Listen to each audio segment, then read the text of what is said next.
नमस्कार दोस्तों, स्वागत है आपका DDVRJ चैनल पर।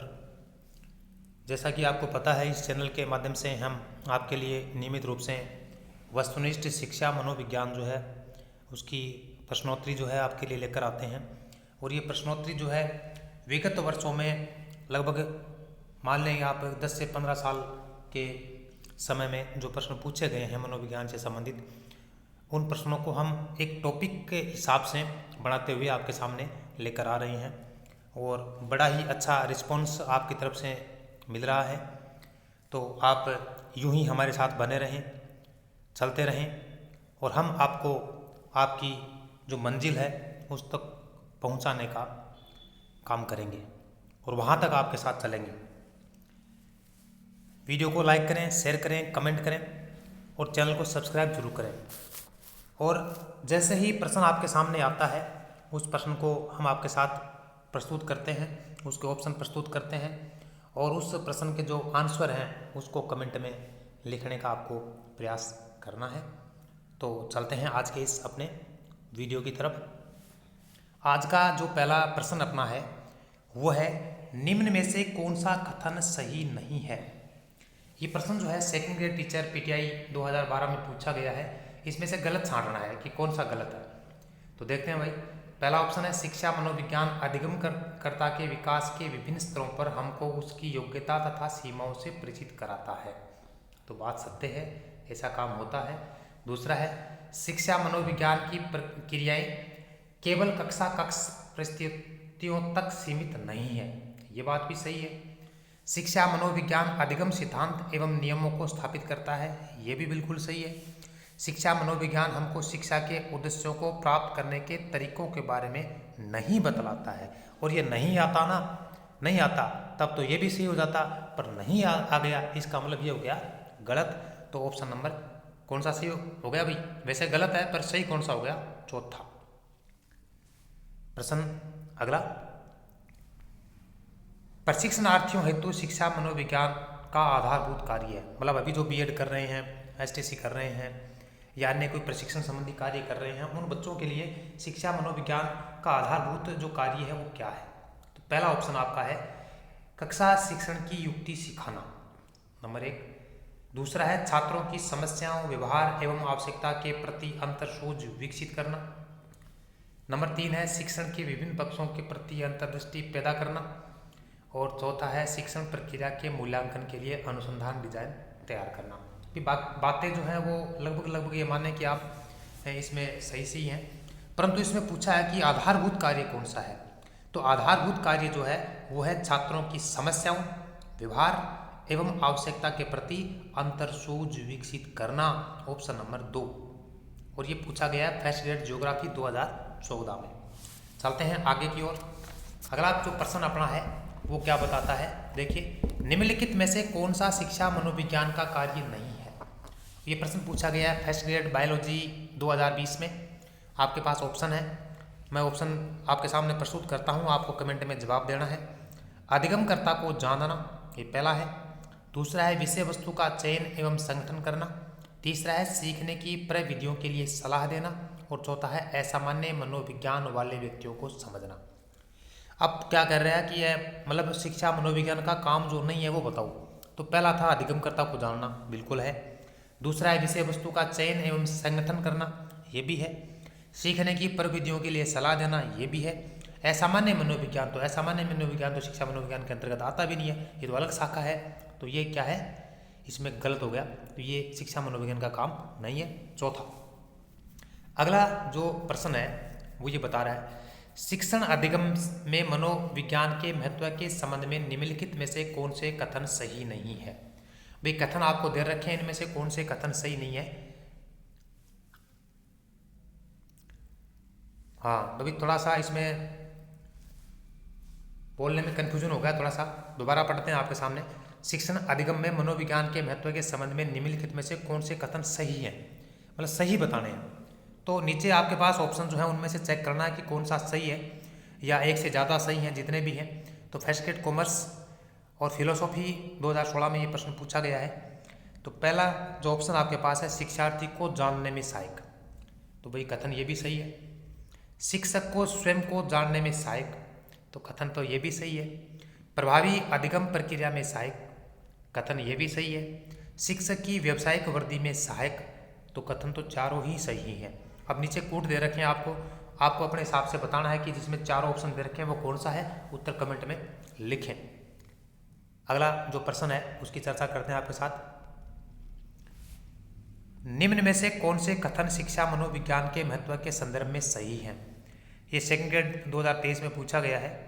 तो शिक्षा मनोविज्ञान के महत्व के संबंध में आपको बताए हुए जो कथन है उनमें से सही कौन से हैं, इसमें भी कूट ही मिलेगा आपको। तो पहला है, यह है विद्यार्थियों के व्यवहार में उचित परिवर्तन लाने में सहायता करता है, तो भाई ये तो सही है। अगला देखते हैं, यह शिक्षकों में शैक्षिक समस्याओं को सुलझाने के प्रति सकारात्मक अभिवृत्ति विकसित करता है, तो ये भी सही है। यह शिक्षकों को विद्यार्थियों की व्यक्तिक विभिन्नताओं को नज़रअंदाज करने हेतु प्रेरित करता है, तो भाई तीसरा तो गलत है क्योंकि नज़रअंदाज नहीं किया जाएगा व्यक्तिगत विभिन्नताओं को, तो तीसरा इसमें गलत है। चौथा जो है, यह शिक्षकों को स्वयं को समझने में मदद करता है, तो ये बात भी सही है। तो इसमें पहला, दूसरा और चौथा कौन से कूट में आपको नजर आ रहे हैं वो सही है। ठीक है, चलते हैं आगे। विद्यार्थियों हेतु शिक्षण प्रभावशाली बन सकता है यदि, मतलब विद्यार्थियों के लिए शिक्षण प्रभावशाली बनेगा यदि हमें क्या करना होगा। फर्स्ट ग्रेड ड्राइंग 2016 में प्रश्न पूछा गया है, तो क्या करना पड़ेगा प्रभावशाली शिक्षण विद्यार्थियों के लिए बनाने के लिए? वही पाठ बार बार दोहराया जाए, तो भाई एक पाठ में बार बार दोहराना कोई प्रभावशाली शिक्षण होगा? तो गलत हो गया, तो नहीं है। विद्यार्थियों के मानसिक स्तर के अनुसार शिक्षण दिया जाए, बात सही है। विद्यार्थियों के सामाजिक स्तर के अनुसार शिक्षण दिया जाए, तो भाई सामाजिक स्तर के अनुसार शिक्षण नहीं दिया जाना चाहिए, क्योंकि कोई ऊंचा है, ऊंच नीच, भेदभाव, पैसे वाला, कमजोर, पता नहीं कितने वेराइटी है सामाजिक में, तो उस स्तर के अनुसार कैसे दे सकते हैं, वो भी गलत है। पाठ को पढ़कर विद्यार्थी सीखें, तो पाठ खुद ही विद्यार्थी पढ़ लेगो तो कैसे सीखेगा? तो भाई कौन सा सही है इसमें? दूसरा, विद्यार्थियों की मानसिक स्तर के अनुसार शिक्षण दिया जाना चाहिए, मनोविज्ञान तो ये बताती है, और इससे क्या होगा, शिक्षण प्रभावशाली बनेगा। अगला जो प्रश्न है, शिक्षा मनोविज्ञान का महत्व है, ये फर्स्ट ग्रेड बायो 2020 में प्रश्न पूछा गया है। तो शिक्षा मनोविज्ञान का महत्व जो है उसके विकल्प आपके सामने हैं, उनको हम आपके साथ शेयर करते हैं। विकासात्मक विशेषताओं को समझने में, तो बिल्कुल सही है। अधिगम की प्रकृति को समझने में, ये भी सही है। व्यक्तिगत भिन्नताओं को समझने में, ये भी सही है। तो भाई तीनों ही सही हैं, तो नीचे वाला ऑप्शन सही बन जाता है ना। सभी विकल्प क्या हैं, सही है। तो कमेंट में उत्तर बताओ कौन सा है। अगला जो प्रश्न है उसकी चर्चा करते हैं। निम्न में से किस में शिक्षा मनोविज्ञान उपयोगी नहीं है? मतलब नीचे जो आपके कथन दे रखे हैं, बात दे रखी है, उनमें से मनोविज्ञान किस में उपयोगी नहीं है, वो भी कौन सी? शिक्षा मनोविज्ञान। सेकंड ग्रेड उर्दू में पूछा गया, प्रश्न 11 में है। तो देखते हैं कौन से में उपयोगी नहीं है शिक्षा मनोविज्ञान। बालकों में मानसिक अस्वस्थता का पता लगाने में, ठीक है, उपयोगी है भाई इसमें। तो शिक्षण विधियों के चयन में, इसमें भी उपयोगी है। छात्रों को अभिप्रेरित करने में, इसमें भी उपयोगी है। पशुओं पर प्रयोग करने में, तो भाई पशु का तो झंझट नहीं शिक्षा मनोविज्ञान में, तो गलत कौन सा होगा? सरासर गलत है। कौन सा? चौथा। अगला जो प्रश्न है उसकी चर्चा करते हैं। निम्नलिखित में से कौन सा शिक्षा मनोविज्ञान का एक कार्य नहीं है? तो शिक्षा मनोविज्ञान के कार्य कौन से हैं? इनमें से एक ऐसा काम दे रखा जो नहीं है, जिसकी मतलब पूर्ति या कह सकते हो आपको देखना है कौन सा है। तो फर्स्ट ग्रेड कॉमर्स 2020 में प्रश्न पूछा गया है। तो देखो भाई कौन सा कार्य शिक्षा मनोविज्ञान का नहीं है। पहला है अनुशासन बनाए रखने में सहायक, तो भाई मनोविज्ञान की सहायता से आप अनुशासन बनाए रख सकते हो। कक्षा कक्ष की समस्याओं का समाधान, कक्षा कक्ष की समस्याओं का समाधान हो सकता है। आगे आकलन एवं मूल्यांकन में सहयोग, तो ये भी है। तो इसका मतलब तीनों ही है। और क्या लिखा है नीचे? कोई भी विकल्प सही नहीं है, तो बात सही कर रहे हैं, कोई सा भी गलत को नहीं है, सारा का सारा कार्य यही। तो ऑप्शन नंबर 4 हो जाएगा। इस प्रश्न को आपको ध्यान से समझना पड़ेगा, क्योंकि इसका ऑप्शन, इसका प्रश्न, ये सारे के सारे क्या है, घूमे हुए हैं भाई साहब। ऑप्शन इसका चौथा सही हो जाएगा, क्योंकि तीनों ही कार्य हैं। ये पूछ रहा नहीं है तो ऊपर वाले तीनों ही नहीं है, गलत तीनों सही है, गलत कोई सही नहीं है ना, गलत पूछ रहा है। तो अगला प्रश्न है, शिक्षा मनोविज्ञान के संदर्भ में कौन सा कथन सही नहीं है? फर्स्ट ईयर टीचर हिंदी में 22 में पूछा गया है। तो कौन सा कथन सही नहीं है वो चेक करना है शिक्षा मनोविज्ञान के अंतर्गत। यह वैज्ञानिक विधियों का प्रयोग करता है, तो बात तो सही है, करता है। यह शिक्षक अधिगमकर्ता एवं शिक्षण प्रक्रिया से संबंधित है, बात ये भी सही है। यह विविध अधिगमकर्ताओं के लिए उपयुक्त नहीं है, तो भाई अधिगमकर्ताओं के लिए उपयुक्त है नहीं, गलत है ये। यह उपयुक्त शिक्षण विधियों के चयन में उपयोगी है, तो ऑप्शन नंबर 3 जो है वो क्या है, इसमें सही नहीं है और ये इसका आंसर माना जाएगा।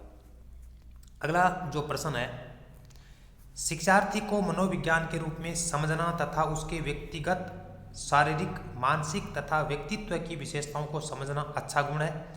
एक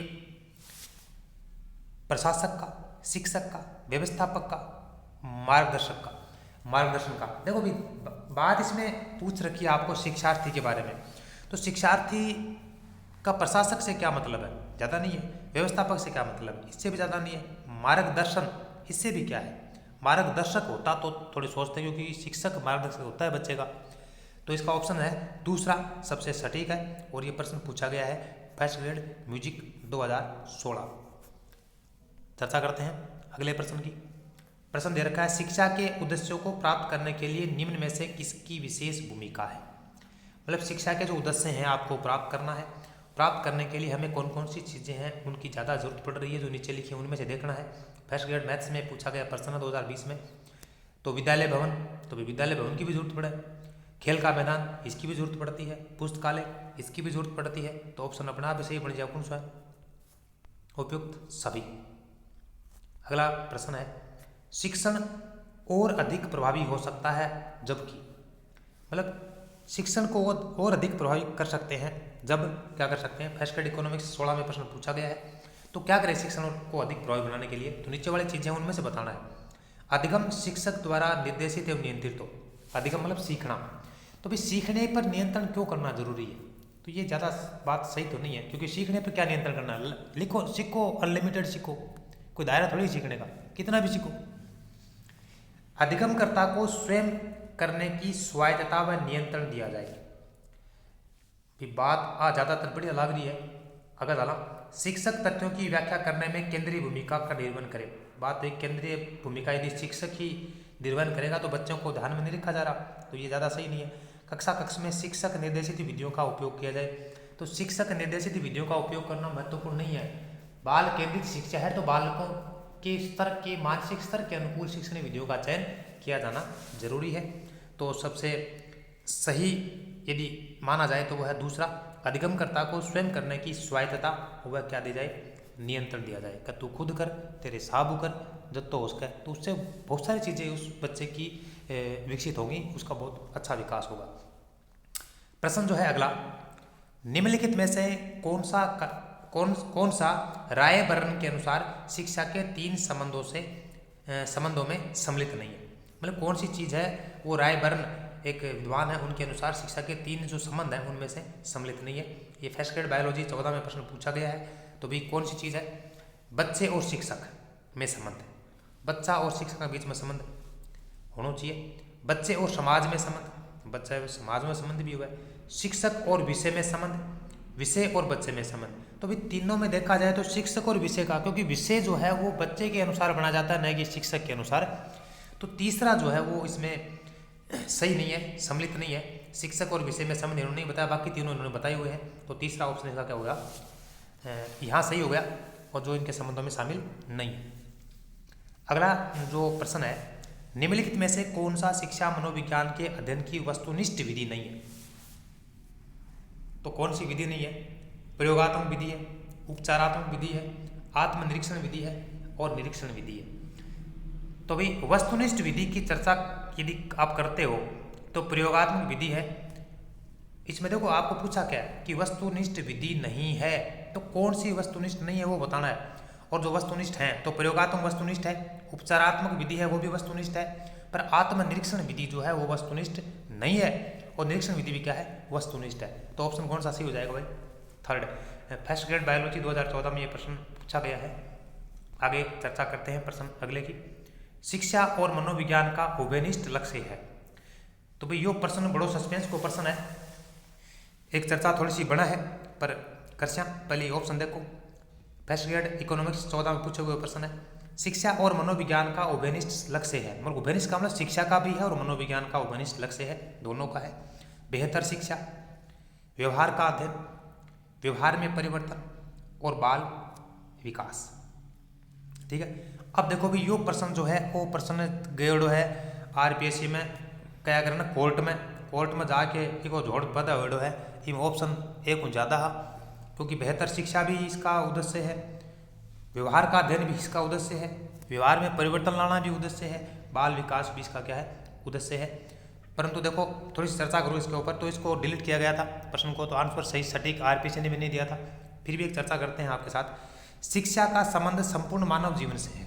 मतलब शिक्षा का संबंध जो है संपूर्ण मानव जीवन से है, जबकि शिक्षा मनोविज्ञान जो है उसके मानव के शैक्षिक वातावरण में व्यवहार के अध्ययन तक ही सीमित है।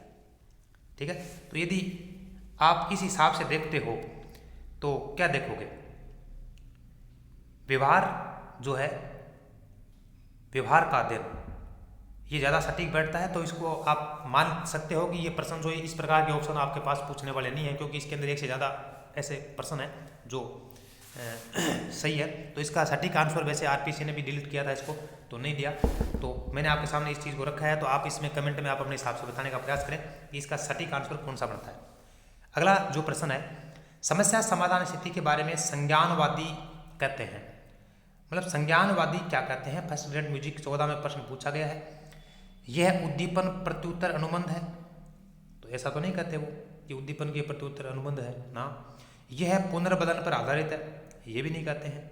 यह प्रयास व त्रुटि पर आधारित है, ये भी नहीं कहा जाता।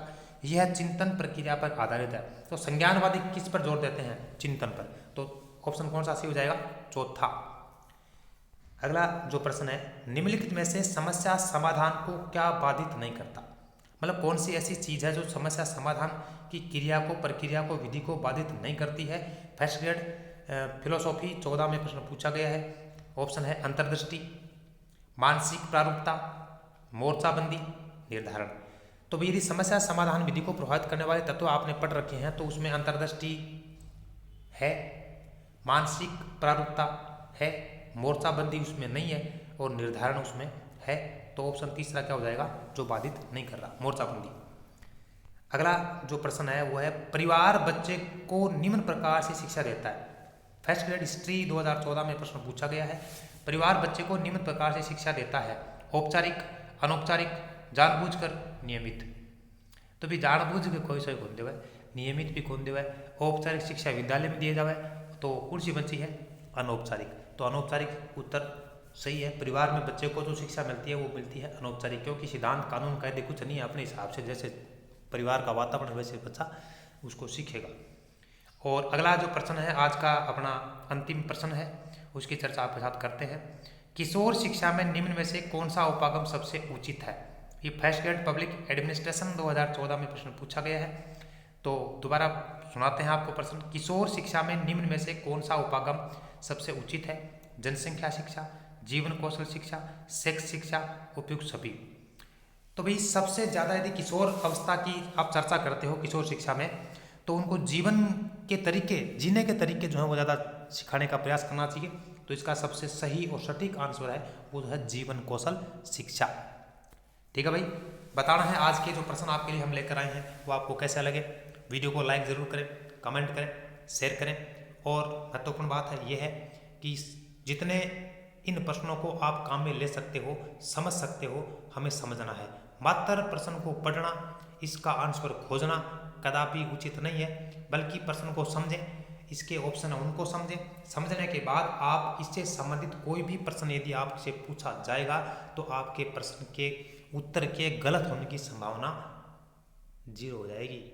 ठीक है ना। तो मिलते हैं अगले वीडियो में, तब तक खुश रहें, मस्त रहें, स्वस्थ रहें। धन्यवाद।